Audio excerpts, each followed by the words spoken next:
Oh, sorry guys, I was writing. J'étais en train d'écrire, ok, un beau past continuous writing. Alors, vous le savez, on l'a vu hier à maintes reprises et dans de nombreuses vidéos, on ne prononce pas le W, évidemment. Et il se trouve que to write, qui signifie écrire, est un verbe irrégulier, wrote, written, ok? Mais aussi et surtout, d'ailleurs, c'est ce qui nous intéresse ici, un phrasal verb très commun. Vous savez, un phrasal verb, c'est un verbe de base auquel on adjoint, si je puis dire, une particule qui va venir modifier le sens de base. Et ces phrasal verbs sont extrêmement communs en anglais. Par exemple, hier, on a même vu comment on pouvait se taper légèrement sur la tête pour mieux faire rentrer les choses. Je dis ça pour ceux qui n'ont pas vu la vidéo jusqu'à la fin, c'était tout à la fin, donc je vous mets le lien juste en dessous. Et d'ailleurs, pour ceux qui ne l'ont toujours pas fait, abonnez-vous juste ici à cette fabuleuse chaîne YouTube et récupérez vos 37 pages illustrées et concrètes qui s'appelle le kit complet pour apprendre ou reprendre l'anglais. Pour ceci, vous cliquez sur le i en haut à droite ou sur le lien qui est sous la vidéo. Bon, je ne vais pas vous redonner ce qu'on a vu hier. Par contre, aujourd'hui, on va continuer. À savoir, je vous avais promis un phrasal verb typique pour tous ceux qui font de la finance, de la comptabilité. Vous devez le connaître parce que vous l'avez en verbe, mais aussi en nom. Je vais vous le donner en nom. To write off. Donc ça, c'est le verbe, c'est effacer des pertes. Des crédits, des créances douteuses. C'est littéralement, en bon français, passer par perte et profit. Okay? Par exemple, the bank will have to write off bad loans. The bank will have to write off bad loans. Okay? Et là, vous avez toujours cette liaison qui se fait.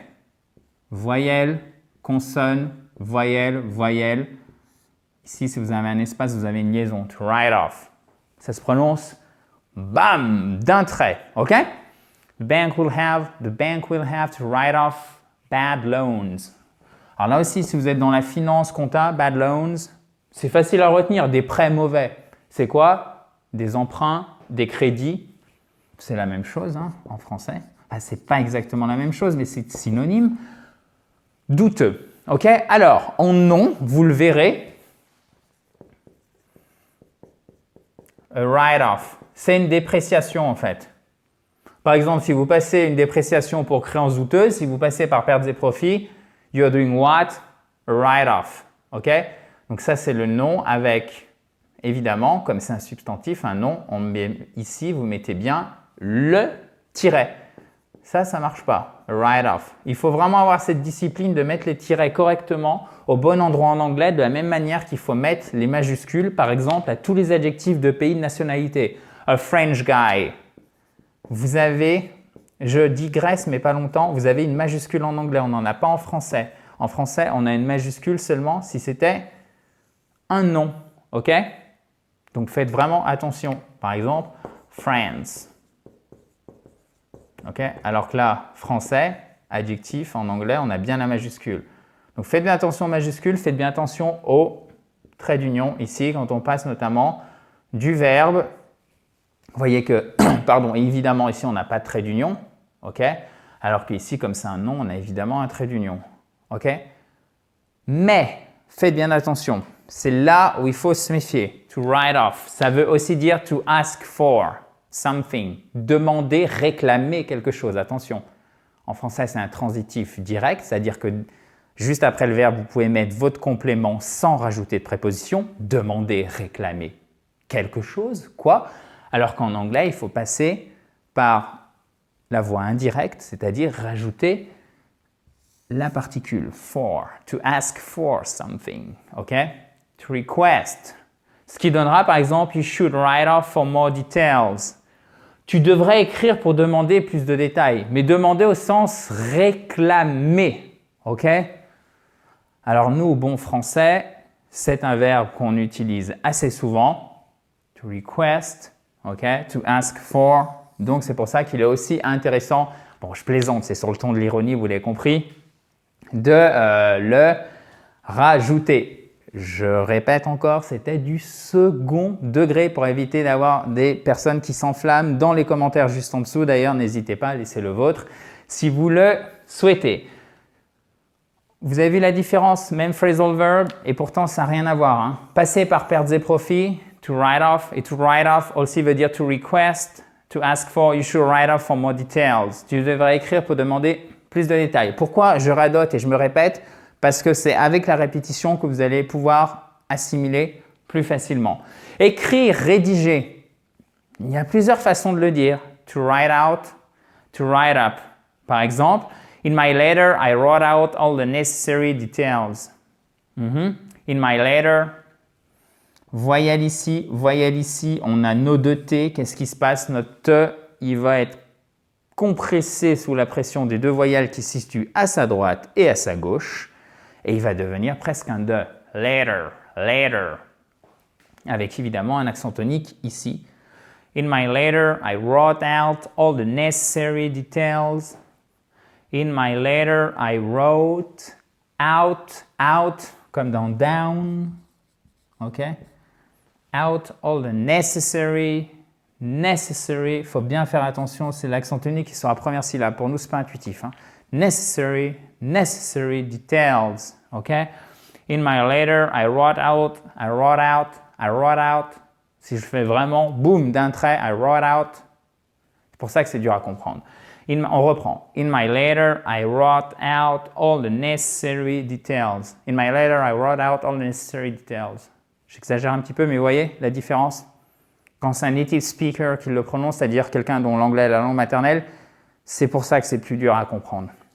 Parce que lui, il n'ouvre pas la bouche et il ne va pas distinguer avec la même cadence chaque son correctement. C'est comme en français, vous dites dis-moi ce que tu veux et dis-moi ce que tu veux. Dis-moi ce que tu veux, ça vous comprenez sans aucun problème. Dis-moi ce que tu veux. C'est facile pour vous, mais dis-moi ce que tu veux, ça c'est 10 fois plus compréhensible pour quelqu'un qui n'est pas habitué de manière courante, voire même au niveau de la langue maternelle. Qui n'est pas habitué à quoi? Au rythme du français. Et il se passe exactement la même chose en français qui est renforcée par le fait qu'on a une très grande musicalité de manière générale en anglais, mais encore plus, si je puis dire, par rapport au français qui est une langue plate. C'est une des rares langues indo-européennes à être plate, le français avec le coréen, chers amis. Okay? Donc c'est pour ça qu'on est à tel point désarçonné, si je puis dire, par cette prononciation. Et donc, comme ce sont les deux faces d'une même pièce, pour aussi comprendre ce qu'on nous dit. What? Et si vous voyez la phrase à l'écrit, vous dites « Ah, mais j'ai compris !» Vous voyez? Et c'est la même chose quand vous prononcez, parce que vous prononcez une fois, deux fois, trois fois, la personne vous demande de répéter. Au bout de la troisième fois, elle comprend, elle vous dit « Ah, vous voulez dire ça ?» La personne, elle répète et vous dites « Mais c'est exactement ce que je viens de dire. » Eh bien non, parce que vous n'avez pas forcément mis l'accent tonique au bon endroit, ils n'avaient pas fait les diphtongues, par exemple. Ok? C'est super important. Voilà. Ensuite, to write up, rédiger. I still have to write up the report. Il faut encore que je rédige, que je fasse le rapport. En fait, si vous voulez, ici, la présence de out et la présence de up, ça permet de renforcer le sens initial du verbe qui est écrire, mais là, c'est rédiger. Vous voyez, quand je vous dis j'écris, ok, il faut écrire, bon, vous écrivez. On a l'impression que c'est un peu un point, voilà, c'est le résultat, il faut écrire. Okay. Si je vous dis il faut rédiger, déjà on a une petite nuance en plus, hein, c'est assez subtil, mais on a une petite nuance en plus de processus. Vous voyez, on va prendre un petit peu plus son temps, il y a déjà de la mise en forme, etc. Je rédige. Donc, on pourra aussi le comprendre par il faut encore que je me tape le rapport, mais ici ce n'est pas du tout la nuance qui est inscrite dans ce verbe. Pourquoi ? Puisque là, on n'a rien d'informel, c'est vraiment le côté rédiger, tout simplement. I still have to write up the report. Il faut encore que je rédige le report. Et quand c'est encore, non pas au sens d'une deuxième fois, parce que si c'était au sens d'une deuxième fois, ça serait quoi? Again, exactly. Ça serait again. Quand c'est encore au sens de qui n'a pas été fait dans le temps, mais le sera bientôt, c'est still. OK? I still have to write up the report. Voilà, il faut que je rédige, fasse le rapport. Donc vous voyez en fait, c'est du vocabulaire assez simple. Le seul truc, c'est que, encore une fois, il ne faut pas chercher à caser absolument ce qu'on voit ici dans vos prochaines phrases en anglais. Le plus intéressant pour vous déjà, c'est de le comprendre quand vous le voyez à l'écrit et à l'oral déjà, évidemment, mais aussi à l'écrit. Pourquoi? Parce qu'à l'écrit, Dans les articles de journaux, c'est généralement une langue qui peut être assez pointue. Donc, vous allez retrouver plein de phrasal verbs et voir les choses en détail comme ça va vraiment vous aider au niveau de la compréhension écrite. Notamment si vous faites des tests de langue, TOEIC, TOEFL, BULAT, qui s'appelle aussi Lingua Skills, etc., etc. Donc, pour la compréhension écrite et évidemment dans la langue informelle ou dans la langue formelle à l'oral, vous avez aussi tout un tas de phrasal verbs. Première chose, compréhension et après petit à petit, vous vous les appropriez pour pouvoir les utiliser à l'oral et à l'écrit quand vous exprimez vous-même. Mais faire le contraire, c'est-à-dire tout de suite à savoir essayer de les caser dans vos conversations, vos écrits, ça me semble être une marche peut-être, sans doute même un peu trop haute, plutôt que passer et faire les choses step by step, étape par étape, comprendre, on se les approprie, on a une forme de répétition de pratique parce qu'on les croise souvent et après petit à petit, là, vous commencez à les mettre dans le langage, dans la langue que vous allez émettre, votre propre anglais en fait. Voilà, c'est comme un coffre au trésor que petit à petit, vous remplissez, mais non pas pour le refermer, pour ne pas l'utiliser, non, parce qu'il y a du flux aussi.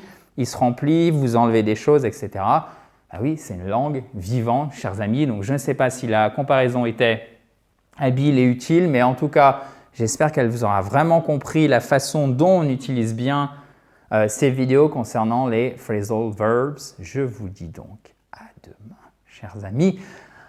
I hope you like this video. Okay, if you have any questions, any comments, please write it down. Okay, write it down. Mettez-le juste en dessous, okay, below the video. And if you want to, you can subscribe to this wonderful, fabulous, amazing YouTube channel by clicking on the red button right there. Vous pouvez aussi télécharger votre kit complet pour vous remettre à l'onglet. Vous avez le lien juste en dessous, à côté de la vidéo numéro 1 qu'on a vue hier.